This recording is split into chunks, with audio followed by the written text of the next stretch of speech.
आज हम बात कर रहे हैं यस बैंक की। यस बैंक ने अपने क्वार्टर वन के रिजल्ट को डिक्लेयर कर दिया है। बहुत ही बेहतरीन रिजल्ट है, जैसी अपेक्षा थी लगभग वैसे ही रिजल्ट है, लेकिन उसके बावजूद भी आज बड़ी गिरावट हुई। तो इस गिरावट के पीछे वजह क्या है? क्यों लगातार जब भी रिजल्ट आता है उसके बाद में गिरावट होती है, जबकि हर क्वार्टर में अच्छा अपना रिजल्ट पेश करती है। इस बार तो आपको क्वार्टर ऑन क्वार्टर बेसिस पे कुछ कमी दिखाई देगी, लेकिन इससे पहले जब क्वार्टर फोर का रिजल्ट डिक्लेयर होता उस समय तो काफ़ी अच्छे आंकड़े थे। उसके बावजूद भी अगर आप देखोगे तो रिजल्ट के बाद में गिरावट हुई थी। तो ये हर बार क्यों होता है? तो इसके पीछे वजह है वो सेल के टारगेट जो लगातार दिए जाते हैं कुछ ब्रोकरेज हाउस की तरफ से। लगातार वो सेल के टारगेट देते हैं और इसी वजह से यहाँ पे लोग कुछ डर जाते हैं और रिटेल इन्वेस्टर यहाँ पे जब सेल करते हैं तो गिरावट होती है। दूसरा, बाजार ने भी आज साथ नहीं दिया, बाजार में भी गिरावट थी। लेकिन इसके बीच में एमडी प्रशांत कुमार की तरफ से बहुत ही बड़ा बयान आया है। एक तरह से उन्होंने आगे का पूरा विजन पेश कर दिया है, जो ये इशारा कर रहा था कि अब यस बैंक पूरी तरह से पटरी पे आ चुकी है। हर क्वार्टर में अपने आप को बेटर इंप्रूवमेंट कर रही है।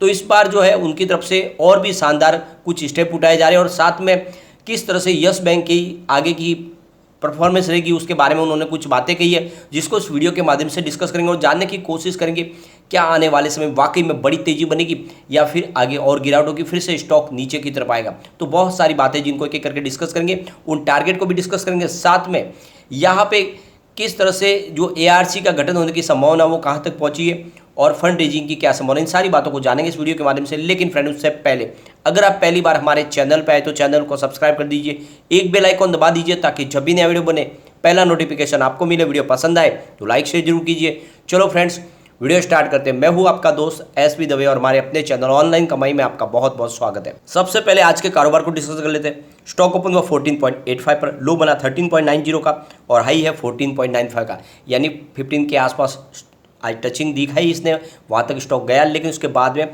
फिर से जो क्लोजिंग है वो नीचे की तरफ थी 14.20 पर। उसके पीछे वजह यह है कि बाजार में दबाव बना रहा, 3.40% की बड़ी गिरावट हुई है। यहाँ पे बाजार की बात करें तो यहाँ पर भी गिरावट थी। निफ्टी 50 16,631 के स्तर पर 0.53% की गिरावट थी। निफ्टी बैंक की अगर बात करें तो 36,726 के स्तर पर 0.03% की मामूली गिरावट थी।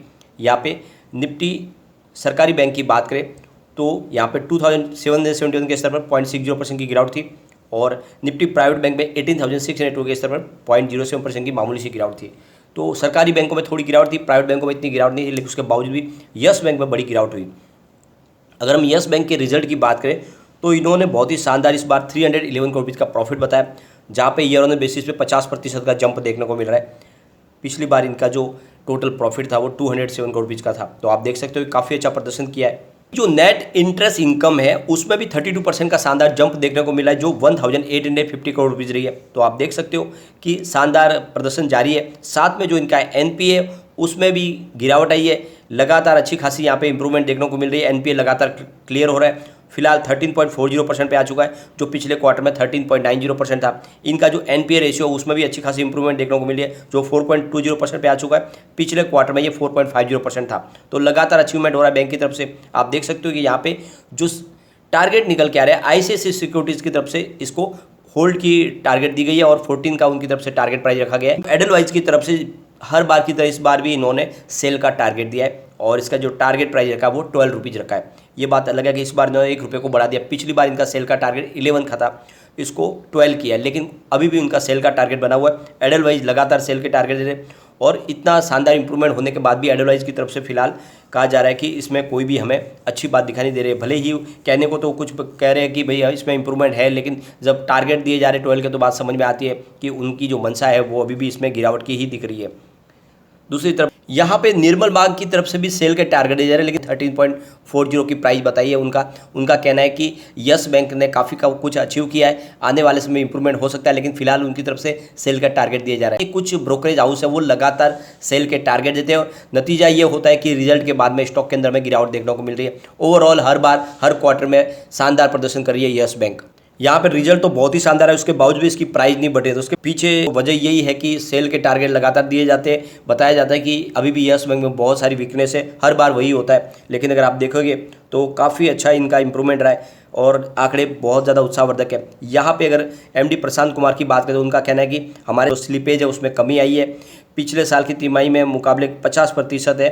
पिछले तिमाही में हमें 2000 करोड़ रुपीज़ की स्लिपेज थी, जो जून में करीब 1000 करोड़ रुपीज़ की स्लिपेज है। तो देख सकते हैं कि यह प्रशांत कुमार का कहना है कि स्लिपेज लगातार कम हो रहा है। साथ में उनका कहना है कि अगर प्रॉफिट की बात करें तो हमारा प्रॉफिट है वो साल दर साल के हिसाब से 50% बढ़ा है, जो बहुत ही शानदार है। जिस तरह से लोगों को लगता है रिजल्ट के बाद कि इसमें सब कुछ बेच के निकल जाए, उनके मन में काफ़ी ज़्यादा भ्रम फैला दिया गया है। तो यहाँ पे अगर देखें तो इनक्रेड इक्विटीज़ के एक्सपर्ट है गौरव बिस्वा, उनकी तरफ से कहा जा रहा है कि यस बैंक के शेयरों में पिछले कुछ समय से सीमित रेंज में ही कारोबार दिख रहा है। इसका स्टॉप लॉस 10 रुपीज़ का है और आगे ये 16.50 तक जा सकता है। तो जो ये भी फिलहाल स्तर है उस पर बने रहने की सलाह दी गई है।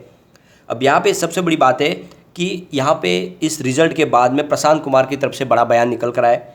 प्रशांत कुमार का कहना है कि हम अपने 40,000 करोड़ रुपीज़ का जो हमारा बैड लोन है उसको ARC में देके वहाँ से क्लियर करना चाहते हैं और इसके लिए हमने EOI मंगाई थी, यानी जो एक्सप्रेशन ऑफ इंटरेस्ट। तो वहाँ पे 2 पोटेंशियल इन्वेस्टर की तरफ से जो बिड आई है और ये आने वाले समय में उनमें से हमें एक किसी भी बिडर को फाइनल करने जा रहे हैं। साथ में प्रशांत कुमार का कहना है कि इसी फाइनेंशियल ईयर में $100 बिलियन का नया फंड रेजिंग भी करने जा रहे हैं। ये लगभग पूरी तरह से फाइनल होने वाला है।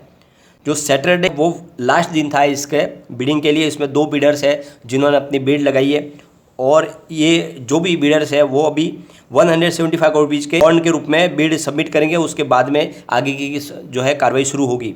उनसे जब बिडर्स के नाम पूछे गए तो उन्होंने नाम बताने से इनकार किया, लेकिन उनका कहना है कि जो 13 बिडर्स है जो पहले से यहाँ पे इसमें इंटरेस्टेड थे उसी में से ये 2 नाम है, लेकिन अभी 2 नाम नहीं बताएंगे। लेकिन उनका कहना है कि उन 13 में से ये 2 नाम है, जिसमें लगभग जेसी फ्लावर्स है जो ऑलरेडी डिक्लेयर पहले से नाम हो चुका है।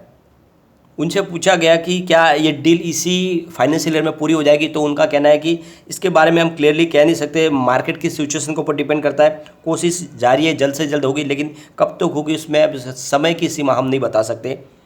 दूसरी तरफ उनसे पूछा गया क्या SBI अपनी जो स्टेक है उसको मोनेटाइज करना चाहते, तो कहते हैं कि SBI के बारे में मैं कुछ भी कमेंट नहीं कर सकता, उसके बारे में जानकारी SBI की तरफ से ही मिल सकती है और मैं कमेंट करने के लिए एक तरह से देखें तो अधिकृत पर्सन नहीं हूँ। उनसे ये भी पूछा गया क्या नया जो बोर्ड का गठन हुआ उसमें कोई बोर्ड मेंबर में नए भी कोई सदस्य की एंट्री होगी, तो उनका कहना है कि जो 15 जुलाई का जो बोर्ड का नया गठन हुआ है उसमें टोटल 10 मेंबर्स है, जिसमें आप देख सकते हो कि 7 इंडिपेंडेंट डायरेक्टर्स है और 2 नॉन इंडिपेंडेंट डायरेक्टर्स है, साथ में MD और CEO की पोस्ट पर मैं हूँ। तो इस तरह से 10 अभी मेंबर है जो इस बोर्ड में रहेंगे। साथ में उन्होंने अपने आगे के फ्यूचर प्लान के बारे में बताया कि जो हमारी लोन ग्रोथ है वो 15% के हिसाब से ईयर ऑन बेसिस पे आगे भी बढ़ती रहेगी और जो हमारा रिटर्न ऑन एसेट है वो 75 बेसिस पॉइंट के आसपास है, लेकिन जो हमारा टारगेट है उसको बढ़ा के 1% तक लेके जाना है और फिर आगे उसको 1.50% तक पहुंचाना है। तो एक तरह से देखें तो उन्होंने अपना टारगेट सेट किया, आने वाले समय में बैंक प्रगति से आगे बढ़ती रहेगी। साथ में उनका कहना है कि जो हमारा स्लिपेज है वो आने वाले समय में उसको हम 2% पे कंट्रोल कर लेंगे, यानी एक तरह से उसमें कमी करेंगे। तो कुल मिला के आप देख सकते हो कि प्रशांत कुमार ने वो सारी बातें कही है जो हमें जाननी चाहिए। तो इसका मतलब यह है कि जल्दी ARC का गठन भी होगा, साथ में फंड रेजिंग भी होने वाली है। समय थोड़ा लग सकता है, लेकिन अगर आपका नज़रिया लंबा है तो कोई चिंता की बात नहीं, यहाँ पे बिल्कुल आपको इन्वेस्टमेंट करना चाहिए। उनका NPA लगातार कम हो रहा है, साथ में उनकी एसेट क्वालिटी में सुधार हो रहा है। आप देख सकते हो कि इनके जो ईयर ऑन बेसिस पे प्रॉफिट में 50% का उछाल देखने को मिल रहा है। क्वार्टर ऑन क्वार्टर बेसिस पे थोड़ी सी कमी जरूर है। तो आप देख सकते हो कि बिल्कुल पटरी पे यस बैंक का नजरिया आपका लॉन्ग टर्म का है, तो यहाँ पे बिल्कुल आपको बने रहना चाहिए। यहाँ पे देखें तो इस समय कम्युनिटी सेंटिमेंट भी स्टॉक के साथ बना हुआ है। 87% बाय की कॉल है, 8% सेल की कॉल है, 5% होल्ड की कॉल है। तो बिल्कुल निवेश किया जा सकता है। अब एक बार इसके पिवट लेवल को चेक कर लेते हैं। यहाँ से अगर गिरावट हो जाती है तो 14.43 का फर्स्ट सपोर्ट है, ये सपोर्ट टूटा तो 14.17 तक स्टॉक जाएगा और नीचे गया तो 13.88 तक जा सकता है। तो वैसे अगर आप देखोगे तो फिलहाल स्टॉक के अंदर वीकनेस बनी हुई है, क्योंकि इसका पहला सपोर्ट तो ऑलरेडी टूटा है, 14.20 पे स्टॉक आ चुका, तो वीकनेस है। और ऊपर की तरफ अगर मूव करने लगेगा तो 14.98 का फर्स्ट रेजिस्टेंस है, इसको पार कर लिया तो 15.27 तक स्टॉक जा सकता है और ऊपर गया तो फिर 15.53 तक भी जा सकता है। तो बिल्कुल निवेश करें, बहुत ही मजबूत है यस बैंक, इसने अपना साबित किया है। और जिस तरह से यहाँ पे फॉरेन इन्वेस्टर इसमें इन्वेस्टमेंट कर रहे हैं, आप देख सकते हो FI की भी होल्डिंग यहाँ पे लगातार बढ़ रही है। ये सारे के सारे पॉजिटिव ट्रिगर है और हर बार यही होता है, रिजल्ट के बाद में जरूर यहाँ पे थोड़ी सी गिरावट देखने को मिलती है, लेकिन फिर से वापस यस बैंक में तेजी शुरू होगी। तो बिल्कुल बिना डरे निवेश को बनाए रखें, लॉन्ग टर्म का नजरिया जरूर रखें। लेकिन फ्रेंड, कोई भी इन्वेस्टमेंट करने से पहले अपने फाइनेंशियल एडवाइजर्स के बारे में ले ले या अपना खुद का रिसर्च करें, क्योंकि मैंने वीडियो आपके एजुकेशनल पर्पज के लिए ही बनाए। वीडियो पसंद आए तो लाइक शेयर जरूर कीजिए और चैनल को सब्सक्राइब कर दीजिए। Thank you.